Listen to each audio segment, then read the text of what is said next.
Good morning everyone, welcome to once study point YouTube channel.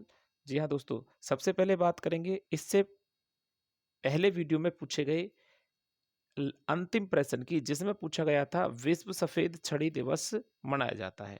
तो सभी बच्चों ने इसका सही आंसर भेजा कमेंट बॉक्स में, और इसका सही आंसर है 15 अक्टूबर को मनाते हैं विश्व सफेद छड़ी दिवस। ठीक है। और 12 अक्टूबर को क्या मनाते हो आप? विश्व दृष्टि दिवस।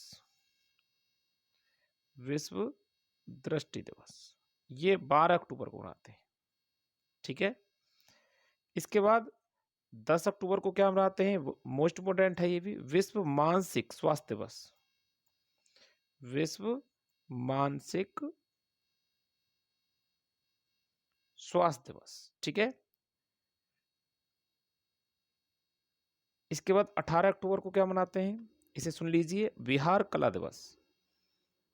बिहार कला दिवस। ठीक है। आर्ट डे होता है बिहार का। आइए आज के सेशन को शुरू करते हैं एक नए क्वेश्चन के साथ। और वीडियो कैसे लग रहे हैं आपको? अच्छे लग रहे हैं तो कमेंट बॉक्स में आप लिख कर भेजें अपनी सलाह। तो पहला क्वेश्चन है, सौर मंदिर भारत के किस राज्य में स्थित है जिसे सितंबर 2023 में भारत का पहला हरित ऊर्जा पुरातात्विक स्थल घोषित किया गया है? पुरातात्विक स्थल अभी हाल ही में घोषित किया गया है, तो ये किस राज्य में है? सौर मंदिर। तो ये कर्नाटक राज्य में है। किस राज्य में है? कर्नाटक राज्य में है। आइए बात करते हैं कुछ इस क्वेश्चन से जुड़े हुए महत्वपूर्ण फैक्ट्स की।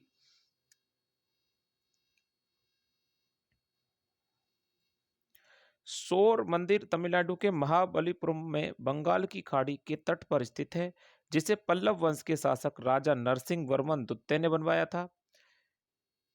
सौर मंदिर को 1984 में यूनेस्को की विश्व धरोहर सूची में शामिल किया गया था।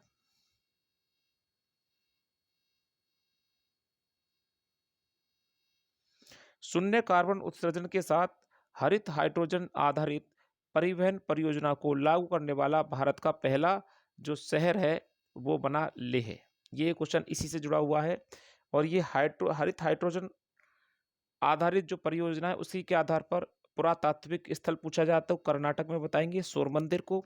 और आपसे पूछा जाता है कि हरित हाइड्रोजन आधारित परिवहन परियोजना को, याद रखें परिवहन परियोजना, हाइड्रोजन से चलने वाली बस वगैरह, ये आप देख सकते हैं हाइड्रोजन से चलने वाली परिवहन परियोजना को लागू करने वाला भारत का पहला शहर बना था लेह, लेह लद्दाख। ठीक है।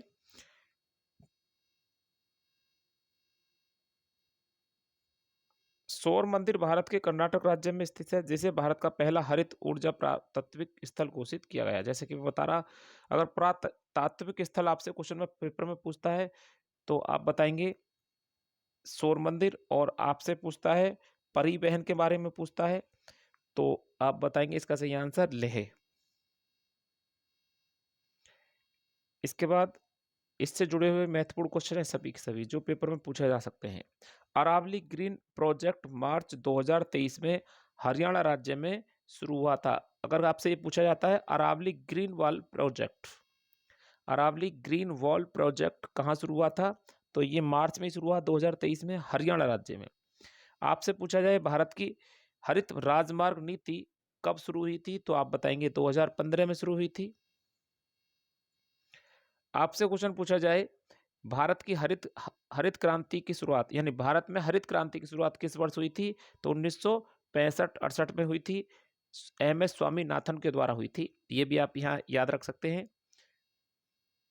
एक और क्वेश्चन आपसे पूछा जा सकता है, heritage for heritage, heritage for heritage परियोजना को हाल ही में रेल मंत्रालय द्वारा शुरू किया गया था, जिसमें हाइड्रोजन से चलने वाली 35 ट्रेनों को इसमें शुरू किया जाएगा। 35 ट्रेन शुरू होंगी।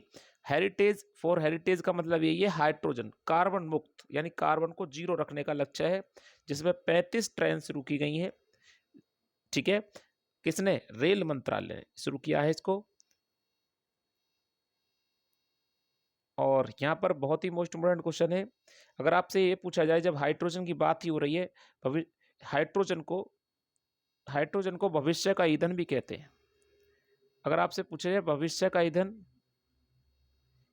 किसे कहते हैं, तो आपका सही आंसर आएगा, किसे कहते हैं, हाइड्रोजन को। ठीक है, तो विश्व, और यहाँ पर मैंने एक क्वेश्चन आपके लिए लिखा है, विश्व हाइड्रोजन और ईंधन सेल दिवस हर साल 8 अक्टूबर को मनाया जाता है। कब मनाते हैं, 8 अक्टूबर को विश्व हाइड्रोजन और ईंधन सेल दिवस मनाया जाता है। बहुत ही मोस्ट इंपोर्टेंट है। नेक्स्ट क्वेश्चन है आपके लिए, बहुत ही मोस्ट इंपोर्टेंट क्वेश्चन है ये भी।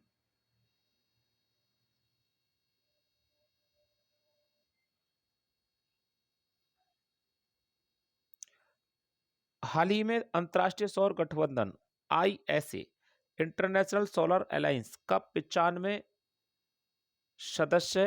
सदस्य कौन सा देश बना है।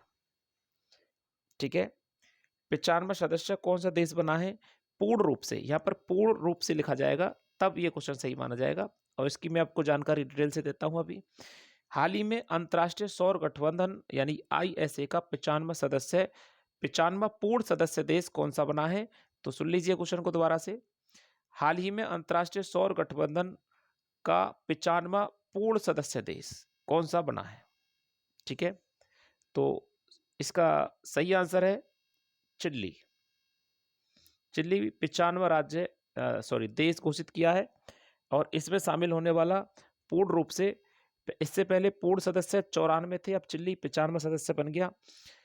फ्रांस, ध्यान दें, फ्रांस के बारे में अगर आपको जानकारी हो तो अंतर्राष्ट्रीय सौर गठबंधन जो आपका है, इसकी जो शुरुआत हुई थी वो फ्रांस और भारत ने मिलकर की थी। कहां पर की थी, पेरिस में, फ्रांस की राजधानी पेरिस में। अमेरिका की बात करें तो अमेरिका 101वां सदस्य है इस सौर गठबंधन पर हस्ताक्षर करने वाला। ध्यान रखें, हस्ताक्षर करने वाला चिली पूर्ण रूप से सदस्य बना है, तो पूर्ण सदस्यों की संख्या 95 हुई, और हस्ताक्षर करने वाले की संख्या 116 है, जिसमें अमेरिका 151वां सदस्य देश था, 101वां सदस्य देश था।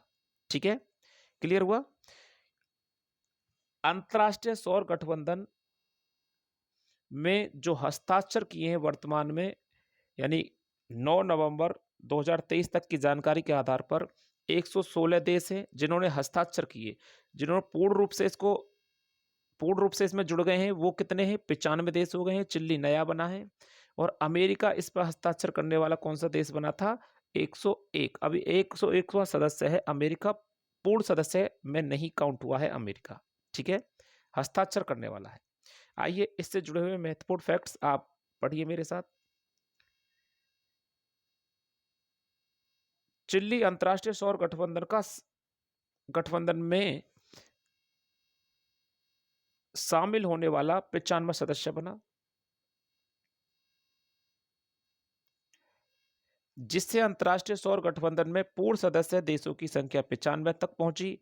परंतु अंतर्राष्ट्रीय सौर गठबंधन पर हस्ताक्षर करने वाले कुल देश वर्तमान में 116 हैं, जिसमें अमेरिका इस पर हस्ताक्षर करने वाला 101वां देश है, जैसा कि मैंने आपको अभी समझाया था। नेक्स्ट लाइन है आपके लिए, अंतर्राष्ट्रीय सौर गठबंधन का गठन जब 30 नवंबर 2015 में हुआ था, और ये कहाँ हुआ था, फ्रांस में हुआ था। भारत व फ्रांस ने मिलकर COP 21 की बैठक में इसको स्थापित किया था, जो पेरिस में हुई थी। ठीक है,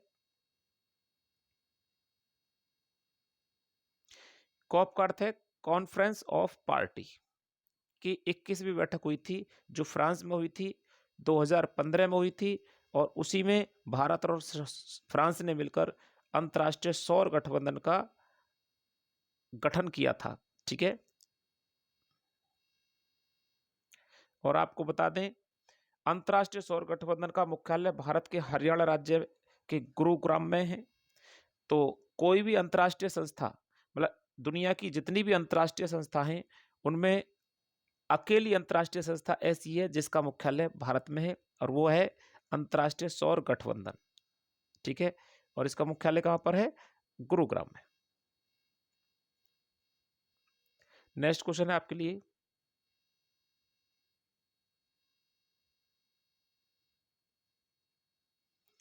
विश्व की सबसे लंबे समय तक प्रशासन करने वाली पहली महिला कौन बन गई है? ठीक है, यानी हम ये भी कह सकते हैं इस प्रश्न को बदलकर कि विश्व की सबसे लंबे समय तक प्रधानमंत्री पद पर कार्य करने वाली पहली महिला कौन बनी है? ठीक है, तो सही आंसर बताएं इसका। तो ये शेख हसीना बनी है, और ये आप बांग्लादेश की प्रधानमंत्री हैं।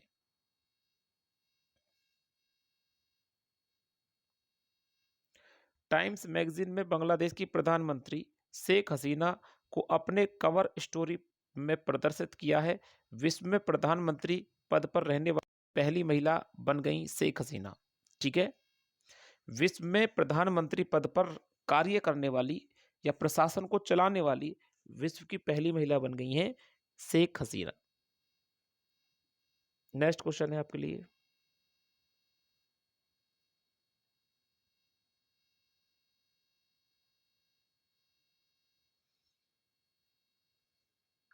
विश्व एथलेटिक्स चैंपियनशिप 2023 में भारतीय दल का नेतृत्व किसने किया था? ये मोस्ट इंपोर्टेंट क्वेश्चन है। नीरज चोपड़ा ने। ठीक है, और नीरज चोपड़ा, अनुरानी, अविनाश सामले, ये सब जेवलिन थ्रो से संबंधित, जेवलिन थ्रो से जुड़े हुए खिलाड़ी हैं। तो आपको मैं बता दूं, अनु रानी और नीरज चोपड़ा ने अभी एशियाई खेल में स्वर्ण पदक हासिल किया था। तो नीरज चोपड़ा को एक क्वेश्चन जो तुम्हारे पेपर में पूछा जा सकता है, दिल्ली पुलिस के लिए बता रहा हूं स्पेशल, कि अर्जुन नीरज चोपड़ा को 2018 में राजीव गांधी खेल रत्न पुरस्कार दिया गया था, जिसका वर्तमान में नाम मेजर ध्यानचंद पुरस्कार है। ठीक है, तो आपसे पूछा जाए 2000 नीरज चोपड़ा को किस वर्ष मेजर ध्यानचंद पुरस्कार मिला या फिर राजीव गांधी खेल रत्न पुरस्कार दिया गया? तो 2018 में।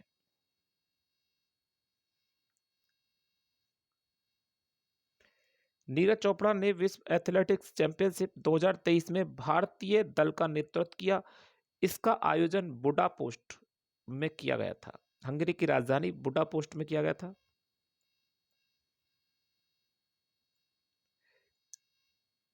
नेक्स्ट क्वेश्चन है आपके सामने, 7 नवंबर 2023 को भारत की बैलिस्टिक मिसाइल प्रलय का सफल परीक्षण कहां किया गया है? तो यह किया गया अब्दुल कलाम द्वीप पर, जिसका पुराना नाम था व्हीलर द्वीप, और यह कहां पर है? ओडिशा राज्य में। कहां पर है? ओडिशा राज्य में।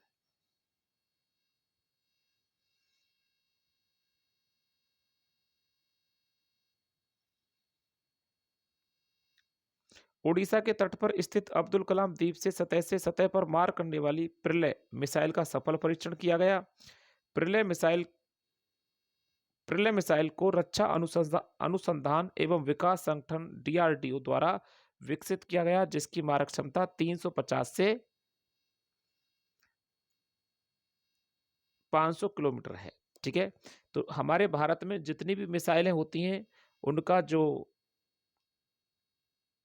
निर्माण करता है वो DRDO, यानी मिसाइलों को जो विकसित करता है वो DRDO का काम होता है। ठीक है, भारत में मिसाइल बनाने का काम किसका है? DRDO का।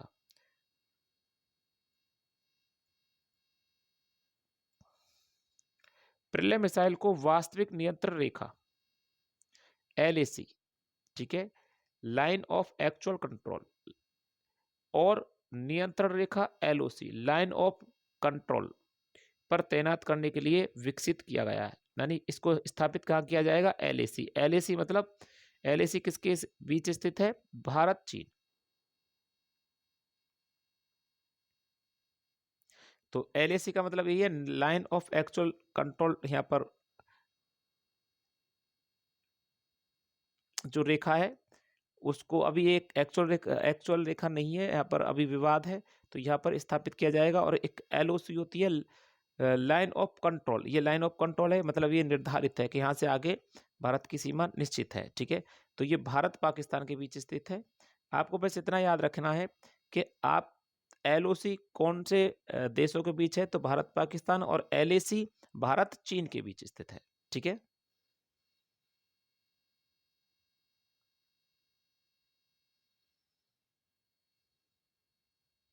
हाल ही में भारत के नेक्स्ट क्वेश्चन है आपके सामने, हाल ही में भारत के प्रथम दलित, बहुत ही मोस्ट इंपोर्टेंट क्वेश्चन है, केंद्रीय सूचना आयुक्त यानी सीआईएससी के प्रमुख कौन बने? दोबारा सुन लीजिए क्वेश्चन को एक बार। हाल ही में भारत के प्रथम दलित केंद्रीय सूचना आयोग के प्रमुख कौन बने हैं? तो सही आंसर है इसका हीरालाल सामरिया। ये पहला वाला ऑप्शन इसका सही है, हीरालाल सामरिया। तो इन्होंने किसका स्थान लिया है? यशवर्धन कुमार सिन्हा का। ठीक है। वजाहत हबीबुल्ला इसमें इसके अध्यक्ष बनने वाले, मतलब इसमें अध्यक्ष बनने वाले पहले सदस्य थे। यानी आप ये कह सकते हैं कि सीआईसी या केंद्रीय सूचना आयुक्त के प्रथम अध्यक्ष कौन थे? तो हबीब बुल्ला। ठीक है, ये आपको याद रखना है। ठीक है।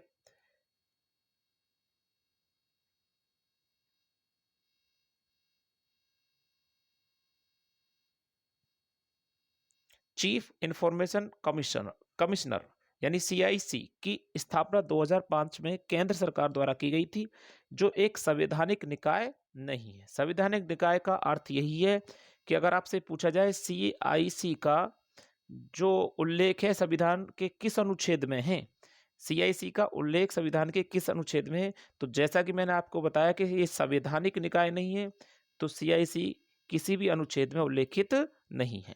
ठीक है। संवैधानिक निकाय का अर्थ ये होता है कि उसका उल्लेख संविधान में नहीं किया गया है। ठीक है।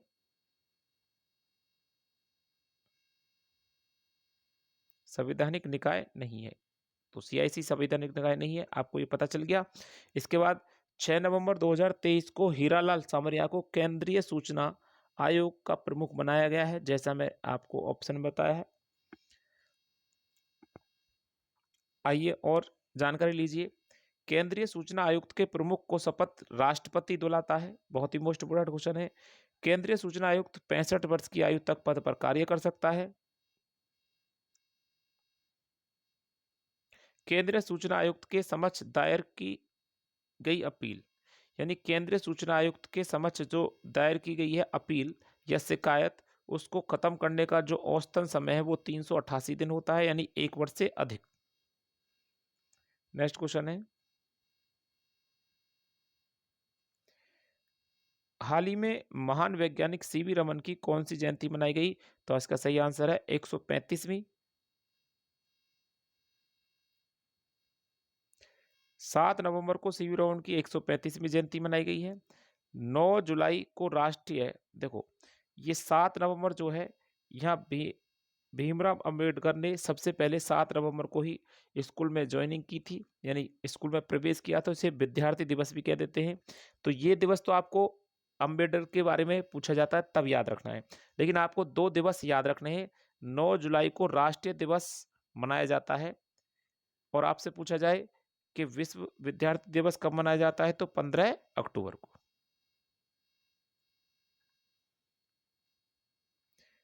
7 नवंबर को राष्ट्रीय कैंसर जागरूकता दिवस भी मनाया जाता है। नोबेल पुरस्कार विजेता वैज्ञानिक मैडम क्यूरी का जन्म दिवस भी है 7 नवंबर को। ठीक है। अब मैडम क्यूरी के बारे में थोड़ा सा जानो। तो मैडम क्यूरी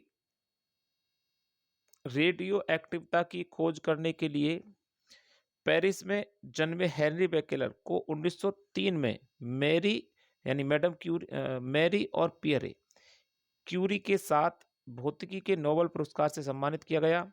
1896 में आज ही के दिन वैज्ञानिक हेनरी बेकेलर के प्रयोग से रेडियो एक्टिविता का पता चला। तो तुम्हें इतना इसमें से याद रखना है कि रेडियो धर्मिता की खोज किसने की थी?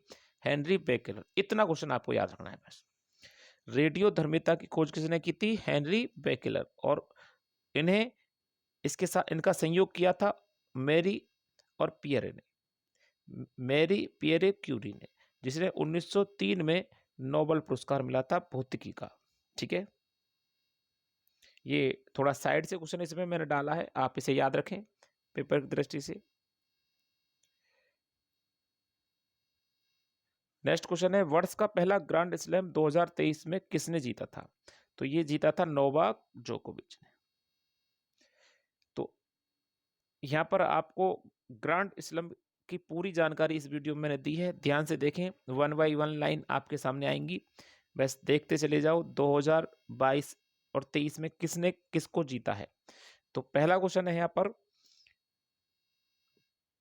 पहली लाइन आपके लिए है, वर्ष का पहला ग्रैंड स्लैम ऑस्ट्रेलिया ओपन होता है जो जनवरी में आयोजित होता है, इसे नोवाक जोकोविच ने जीता है 2023 में। ठीक है, ये जीता है लिखेंगे यहाँ पर। ठीक है, एक वर्ष में 4 ग्रैंड स्लैम होते हैं जिनका क्रम है, मैं एक एक करके क्रम बता रहा हूं और जिन्होंने जीते हैं उनके नाम भी बता रहा हूं, इसके स्क्रीनशॉट भी ले सकते हैं आप। ऑस्ट्रेलिया ओपन ये जनवरी माह में होता है, हार्ड कोर्ट पर खेला जाता है, और जितने भी ग्रैंड स्लैम है उनमें सबसे नया है ये ऑस्ट्रेलिया ओपन ग्रैंड स्लैम, यानी ये चारों में सबसे नया कौन सा है? Australia open. फ्रेंच ओपन जो दूसरा ग्रैंड स्लैम होता है वो क्ले कोर्ट पर खेला जाता है, क्ले कोर्ट का मतलब कच्ची जमीन पर खेला जाता है। विंबलडन का अर्थ है, विंबलडन जो जून और जुलाई में खेला जाता है वो ग्रास कोर्ट पर खेला जाता है, ग्रास मतलब घास के मैदान पर। जो सबसे पुराना, यानी कि सबसे पुराना टेनिस टूर्नामेंट अगर आपसे पूछा जाता है या ग्रैंड स्लैम पूछा जाता है तो वो विंबलडन है। ठीक है, चौथा है यूएसए ओपन, ये अगस्त से सितंबर में खेला जाता है, हार्ड कोर्ट पर खेला जाता है। किस पर? हार्ड कोर्ट पर। हार्ड कोर्ट मतलब पक्का फर्श पर खेला जाता है। ठीक है, आइए जो 2023 में जिन्होंने सफलता की है, चारों ग्रैंड स्लैम खत्म हो चुके हैं और इनके बारे में महत्वपूर्ण जानकारी आप यहाँ से साझा की। तो आपको 2023 की विजेता लिस्ट बताने से पहले मैं आपको बता दूं, टेनिस के 4 ग्रैंड स्लैम हैं जिनकी शुरुआत 1881 में हुई। भारत के पहले grand slam champion Mahesh Bhupathi थे जिन्होंने 1997 में फ्रेंच ओपन में इतिहास रचा था, यानी फ्रेंच ओपन में जीता था सबसे पहले। 4 ग्रैंड स्लैम से सबसे पहले जो ग्रैंड स्लैम भारतीय ने जीता था वो महेश भूपति थे, और उन्होंने कौन सा ग्रैंड स्लैम जीता था? French open. ठीक है,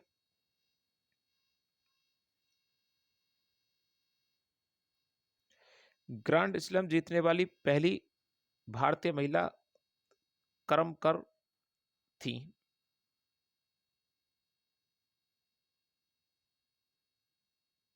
ठीक है, ऑस्ट्रेलिया ओपन जीतने वाले 2023 में ये लिस्ट है, थोड़ा इसे देख लीजिए। मेलबोर्न में आयोजित फाइनल में सर्बिया जो 2023 का है वो कहाँ आयोजित हुआ है? पहले तो यह ध्यान रखेंगे, मेलबोर्न, मेलबोर्न ये ऑस्ट्रेलिया की राजधानी मेलबोर्न में आयोजित हुआ, जिसे जीत लिया है 2023 में नोवाक जोकोविच ने, और इसी के साथ नंबर 1 टेनिस खिलाड़ी भी हैं नोवाक जोकोविच 2023 में। ठीक है, और ये 10वां ऑस्ट्रेलिया ओपन खिताब जीता है नोवाकोविच ने अपने कैरियर का। अगर वही बात करें महिला की तो वही महिला ओपन का खिताब बेलारूस की आर्यना सबालेंक ने जीता है। ठीक है, इतना याद रखना है बस, बेलारूस की आर्यना सबालेंक। ठीक है, ये नहीं आपको याद रखने की जरूरत है। अगर हम बात करें 2022 की तो यहाँ पर एक बार पढ़ लीजिए इसको। 2022 में ऑस्ट्रेलिया ओपन का खिताब पुरुष वर्ग में राफेल नडाल ने जीता था और महिला वर्ग में एशले पार्टी, ये ऑस्ट्रेलिया की हैं। ठीक है, नेक्स्ट अगर फ्रेंच ओपन की बात करें तो 2023 में फ्रेंच ओपन किसने जीता है ये आपको यहाँ पर देखना है। पेरिस में, ये फ्रांस की राजधानी पेरिस में, ध्यान रखें फ्रेंच ओपन कहाँ खेला गया है 2023 में? फ्रांस की राजधानी पेरिस में आयोजित फ्रेंच ओपन 2023 में पुरुष एकल का खिताब सर्बिया के नोवाक जोकोविच ने जीता है, यानी पहला भी नोवाक जोकोविच, दूसरा भी नोवाक जोकोविच। और फ्रेंच ओपन को जीतने वाले अब वो 23 ग्रैंड स्लैम के साथ शीर्ष पर पहुंचे हैं, कौन? नोवाक जोकोविच। 2022 में फ्रेंच ओपन किसने जीता था? तो ये राफेल नडाल ने जीता था। वही बात करें महिला की महिला एकल का खिताब पोलैंड की इका स्विटेक ने जीता, लगातार दूसरे वर्ष जीता। ये 2023 में जीता है, ठीक है, 2023 का है। और इस बार ये राशि दी गई थी इतनी, ये डॉलर। आप इस बार एक बार इस राशि को चेक कर लें। Next, Wimbledon open. लंदन में खेले गए फाइनल में कार्लोस अल्कराज ने 7 बार के विंबलडन चैंपियनशिप नोवाक जोकोविच को हरा दिया। यानी विंबलडन जो जीता है वो जोकोविच ने नहीं जीता, वो किसने जीता है? कार्लोस अल्कराज ने। यानी पहले दोनों तो जीत लिए नोवाक जोकोविच ने, और तीसरा जीत लिया लंदन में खेले गए। एक पहली बार खेले कहाँ गए? लंदन में। कार्लोस अल्कराज ने जीता है। 7 बार के विंबलडन चैंपियनशिप नोवाक जोकोविच को इसने हरा दिया। चैंपियनशिप में इसके बाद महिला की बात करें तो महिला एकल के फाइनल को जीतकर मार्केटा वोडरोसोवा ओपन एरा में ऐसा करने वाली पहली खिलाड़ी बन गई है, मार्केटा वोडरोसोवा। ठीक है, थोड़ा नाम पढ़ें ध्यान से, वोंडरोसोवा, मार्केटा वोंडरोसोवा, ये आपको दिख रहा है।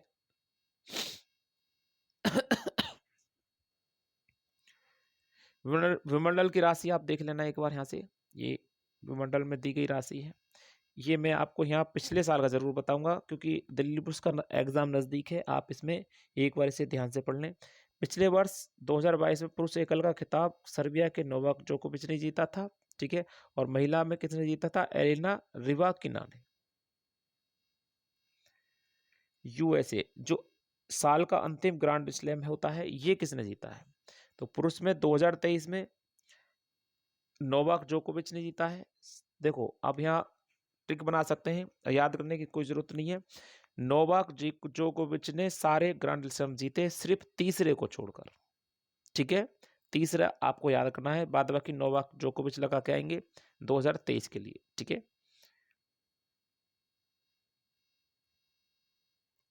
और महिला वर्ग की बात करें तो महिला वर्ग में अमेरिका की कोंगो गोल्फ ने बेलारूस की आयना सवालेक को हराकर पहला ग्रैंड स्लैम जीता है। यानी कोको गाफ ग्रैंड स्लैम जीतने वाली, यूएसए ओपन जीतने वाली कह सकते हैं, कोको गाफ पहली महिला बन गई हैं, ठीक है, यानी उनका पहला खिताब है।